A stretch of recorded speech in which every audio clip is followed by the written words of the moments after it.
Hello বন্ধুরা, সবাই কেমন আছো? আশা করছি ভালো আছো। নিয়ে চলে এসেছি আজকে রান্নাবান্না ভিডিও। এদিকে কড়াই বসিয়ে দিয়েছি, কড়াই গরম হয়ে গেছে, তেল দেবো। তো এদিকে করবো ভোলা মাছের ঝোল। এই যে মাছ ধুয়ে বাজার থেকে কেটে নিয়ে এসছে, বাড়িতে ভালো করে ধুয়ে পরিষ্কার করে নুন হলুদ মাখিয়ে রেখেছিলাম। মাছটা ভাজা বসাবো, কড়াই গরম হয়ে গেছে, তেল দেবো। আর এদিকে পাশে কড়াই বসিয়ে দিয়েছি, গাটি কচু দম করব। তো দেখতে থাকো কেমন করে করি আজকে রান্নাবান্না ভিডিও। তো দেখো মাছ তো দিয়ে দিয়েছে, তেল গরম হয়ে গেছিলো, মাছ ভাজা বসিয়ে দিয়েছি। আর এদিকে কড়াইতে তেল দিয়ে দিয়েছি, তেল গরম হয়ে গেছে। পাঁচ ফোড়ন, তেজপাতা, শুকনো লঙ্কা ফোড়ন দেবো, দিয়ে পেঁয়াজ ফোড়ন দেবো।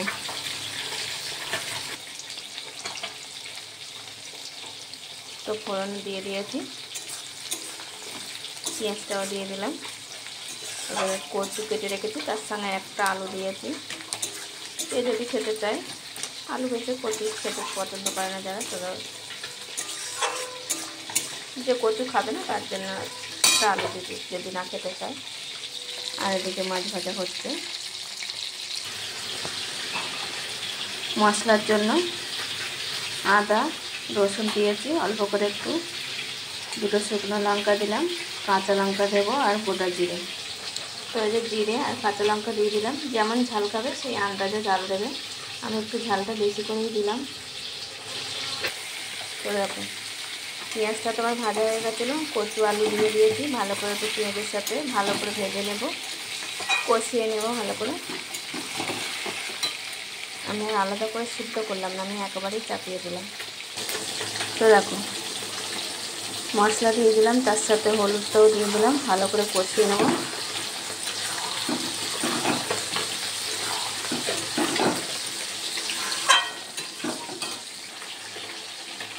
ভালো করে কষা হলে তবে অল্প সামান্য একটু উষ্ণ গরম জল দেবো। অল্প একটু স্বাদ মতন চিনি দিয়ে দিলাম, আর তাতে চিংড়ি মাছও ছিল, চিংড়ি মাছগুলো দিয়ে দিলাম। কচুর তরকারি তো চিংড়ি মাছ খেতে এমনি ভালোই লাগে। একদিন এর আগে তোমাদের চিংড়ি মাছ দিয়ে করে ভিডিও দেখিয়েছিলাম, কালারটা সুন্দর এসছে। মাছ ভাজা করে আমার হয়ে এসছে, লাস্টে দুটো আছে ভেজে নেব। এটা আস্তে আস্তে কষা হচ্ছে, গ্যাসটা একটু কমিয়ে দিয়েছি।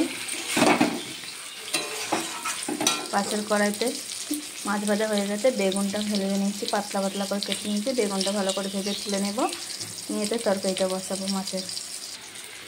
কচুগুলো সব সিদ্ধ হয়ে গেছে, আচ্ছা কচুটা খুব ভালো। অল্প সামান্য একটু জল দেবো, শুকনো শুকনো থাকে। এটা দিয়ে তুমি রুটি পরোটা খেতে ভালো লাগে, খেয়ে দেখবে। আলু দিয়ে দিয়েছি, বেগুনগুলো ভেজে তুলে নিয়ে কালো জিরা শুকনো লঙ্কা ফোড়ন দিয়ে একটু নুন দিয়ে আলুগুলো ভাজা ভাজা করে নেব। দেখো কত সুন্দরভাবে কষাটা কমপ্লিট হয়েছে।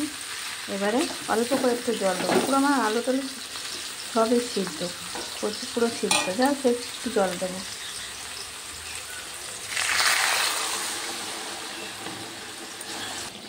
তো মশলাটাও দিলাম, তার সাথে হলুদও দিলাম, ভালো করে কষিয়ে নেব। আলুগুলো পুরো বেশ ভাজাটা বেশ ভালো হয়েছিল, একটু লাল লাল করে মশলাটা একটু ভালো করে কষিয়ে জল দিয়ে দেবো। আর এদিকে দেখো আমার কচুর দমটা কেমন হয়েছে, এত সুন্দর সব কচুগুলো সিদ্ধ হয়ে যায়, মানে ভাবতে পারিনি। দেখে মনে হচ্ছে গোটা গোটা আছে, কিন্তু সব সিদ্ধ হয়ে গেছে।